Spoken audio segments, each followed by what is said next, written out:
Start. அஸ்ஸலாமு அலைக்கும். இரவு வணக்கம் எல்லாத்துக்கும். பிஸ்மில்லா. வாங்க, மதிய சாப்பாடை நான் இப்போ தான் சாப்பிட போகிறேன்.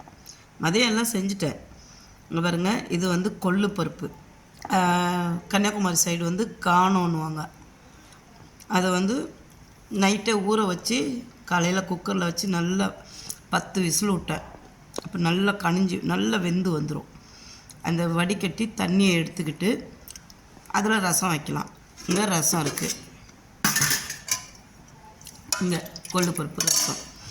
இது வந்து பீக்கங்காய். பீக்கங்காய் உங்களுக்கு தெரியும், பீக்கங்காயும் அவ்வளோ நல்லது உடம்புக்கு. இது வந்து சீனி அவரைன்னுவாங்க, கொத்தவரங்காய், அது பொரியல். இது வந்து சுகர்காரங்களுக்கும் சரி, நார்மலாக எல்லாத்துக்குமே இந்த அவரைக்காய் ரொம்ப ரொம்ப நல்லது, சீனி அவரைக்காய். அப்புறம் இங்கே வந்து உள்ளி வடை இருக்குது.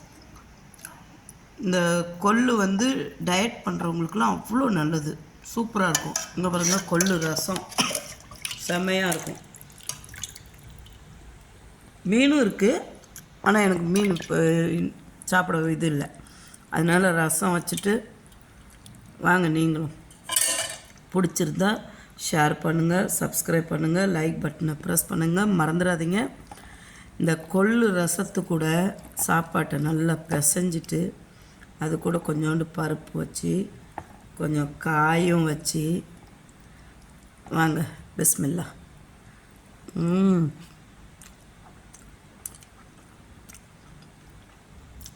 செம்ம சூப்பர். இந்த கொள்ளு ரசத்தில் வந்து இந்த மிளகு சீரகத்தோட வாசனையும், இந்த கொள்ளு பருப்பில் போட்டிருக்க நெய்யிக்கும், பீக்கங்காய் அல்டிமேட். கொஞ்சோண்டு பீக்கங்காய் துவையல் செம்ம டேஸ்ட், சூப்பராக இருக்குது. பிடிச்சிருந்தா ஷேர் பண்ணுங்கள், சப்ஸ்கிரைப் பண்ணுங்கள். மறந்துடாதீங்க, மிக்சிங் சேனல் நீங்கள் கமெண்ட் பண்ணுங்கள், அப்போ தான் எனக்கு தெரியும். Okay, thank you. வாங்க.